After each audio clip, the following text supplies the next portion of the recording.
नमस्कार, मैं हूं मीना चौधरी। मेरे YouTube चैनल में आप सभी का बहुत बहुत स्वागत है। शुरुआत करते हैं आज की खास खबरों से।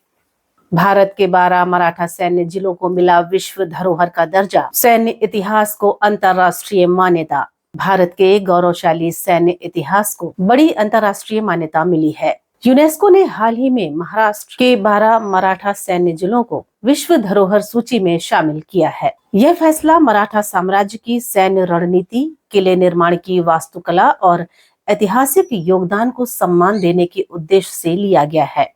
इन 12 जिलों में रायगढ़, प्रतापगढ़, तोरना, सिंहगढ़, पन्हाला, बीजापुर, साल्हेर, जंजीरा, राजगढ़, दौलताबाद, सुवर्णदुर्ग और सिंधुदुर्ग जैसे प्रसिद्ध किले और सैन्य स्थल शामिल हैं। ये किले शिवाजी महाराज और उनके उत्तराधिकारियों द्वारा बनाई गई सैन्य रणनीतियों, स्वतंत्रता संग्राम और प्रशासनिक कुशलता के अद्भुत उदाहरण हैं। आयुष्मान स्कूल मिशन की शुरुआत 2018 में बीजापुर से हुई। आज 26 करोड़ बच्चों के स्वास्थ्य की देशव्यापी निगरानी। आयुष्मान स्कूल मिशन, जिसे Ayushman Bharat school health mission भी कहा जाता है, की शुरुआत 2018 में छत्तीसगढ़ के बीजापुर में हुई है, जहां इसे स्कूल स्तर पर बच्चों के शारीरिक और मानसिक स्वास्थ्य की निगरानी के लिए लॉन्च किया गया था। इस मिशन के तहत प्रत्येक छात्र की स्वास्थ्य डेटा डिजिटल रिकॉर्ड में संजोई जाएगी, जिसमें 30 पैरामीटर जैसे चोट, हिंसा, मानसिक भावनात्मक समस्याएं, मोटापा, दुबलापन, त्वचा रोग, दृष्टि दोष, एनीमिया आदि शामिल हैं। यदि किसी बच्चे में कोई गंभीर समस्या पाई जाती है तो उस समय पर नजदीकी सरकारी अस्पताल या विशेष केंद्र में भेजा जाएगा। लेंसकार्ट आईपीओ हुआ लॉन्च। 2150 करोड़ जुटाने की योजना। अनुमानित कुल आईपीओ 1 बिलियन।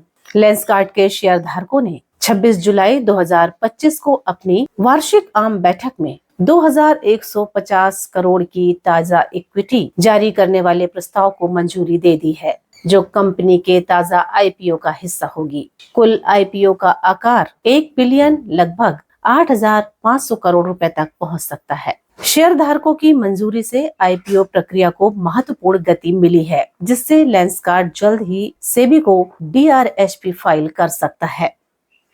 यह कदम भारतीय उपभोक्ता टैक्स सेक्टर में सबसे बड़ी सार्वजनिक सूचीबद्ध कंपनियों में से एक बनने की दिशा में पहला बड़ा कदम हो सकता है। वीओआईपी कॉल्स से बढ़ रहा साइबर फ्रॉड।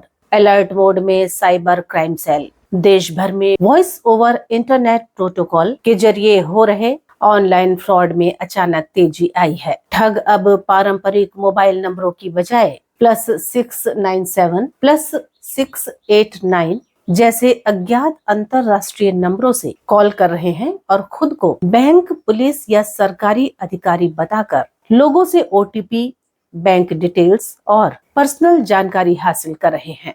इन कॉल्स को ट्रेस करना मुश्किल होता है, क्योंकि ये कॉल इंटरनेट आधारित सिस्टम से होते हैं। कई मामलों में कॉलर आईडी भारत की प्रतीत होती है, लेकिन वास्तव में कॉल विदेश से किया गया होता है। इस बढ़ते साइबर खतरे को देखते हुए cyber crime cell alert mode में आ चुका है। आम जनता से अपील की गई है कि वे अनजान अंतर्राष्ट्रीय नंबरों से आई कॉल्स रिसीव ना करें। कोई भी ओटीपी या बैंक विवरण किसी के साथ साझा ना करें। धोखाधड़ी की आशंका हो तो तुरंत www.cybercrime.government.in या 1930 हेल्पलाइन पर शिकायत करें। दिल्ली में लागू हुई नई वेयर हाउस नीति। लॉजिस्टिक हब बनेगा राजनीति क्षेत्र। दिल्ली सरकार ने राजधानी की लॉजिस्टिक व्यवस्था को और अधिक आधुनिक और दक्ष बनाने के लिए नई वेयर हाउस नीति की घोषणा की है। इस नीति के तहत दिल्ली को राष्ट्रीय लॉजिस्टिक और वेयर हाउसिंग हब के रूप में विकसित करने का लक्ष्य रखा गया है। मुख्यमंत्री कार्यालय के अनुसार यह नीति 2025 से लागू होगी